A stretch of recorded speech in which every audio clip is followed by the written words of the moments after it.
Hello friends, in this video I am going to discuss why Scheduled Caste and Scheduled Tribe Prevention of Atrocities Act 1989 in news.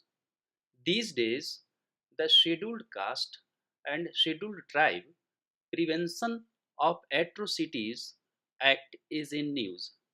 There is a lot of uproar across the country because of the certain guidelines and directions that Honorable Supreme Court has been given in reference to this act on an appeal filed by Dr. Subhash Kashinath Mahajan in the case Dr. Subhash Kashinath Mahajan versus State of Maharashtra. Mr. Mahajan has made such appeal against the Bombay High Court judgment refusing to quash the FIR which was filed against him for the offences alleged under this SC and ST Act. Now you might be thinking that what is the guideline that has shaken the whole country?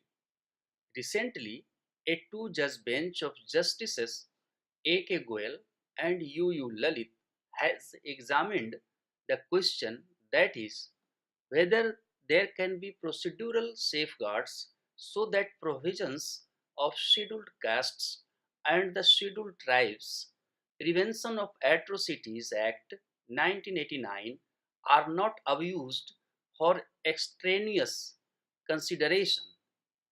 And as a result of this, the two judges bench has issued certain directions. Significant of them are: Direction 1.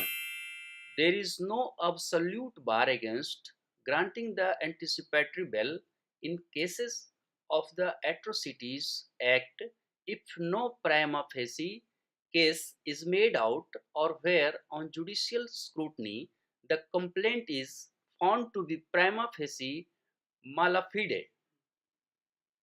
It means if complaint has no substantial base and evidence, then the anticipatory bail can be granted, as granting the bail is not an absolute bar.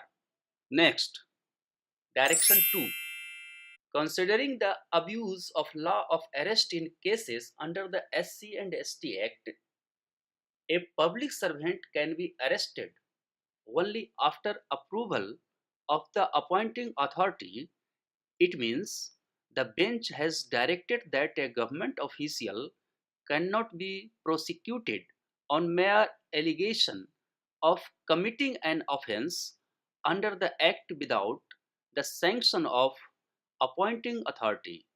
However, if she is a non-public servant, then only after approval by the senior superintendent of police, which may be granted in an appropriate case if considers necessary for reasons recorded. Note: such reasons must be scrutinized by the magistrate to take permission for further detention. Next, Direction 3. In order to avoid false implication of an innocent, a preliminary inquiry may be conducted by the concerned DSP. The purpose of such inquiry is to find out that the allegations filed under the Atrocities Act are not frivolous or motivated. Next, Direction 4. Furthermore, the bench directed that if anyone violates such directions, that will be actionable by way of disciplinary action as well as considered as contempt. Moreover, while dealing with the appeal of Mr. Mahajan, the bench of Justices A.K. Goyal and Justice U. Lalit observed that whether any unilateral allegation of mala fide can be ground to prosecute officers who dealt with the matter in official capacity, and if such allegation is falsely made what is protection available against such abuse. Likewise, the Honorable Supreme Court seriously considered that if the allegation is to be acted upon, the proceedings can result in arrest or prosecution of the person and have serious consequences on his right to liberty, even on a false complaint which may not be intended by law, meant for protection of a bona fide victim. Conclusion, that is present status.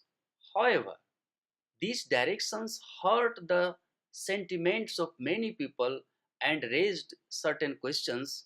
As a result of this, Honorable Supreme Court took the directions back for the review.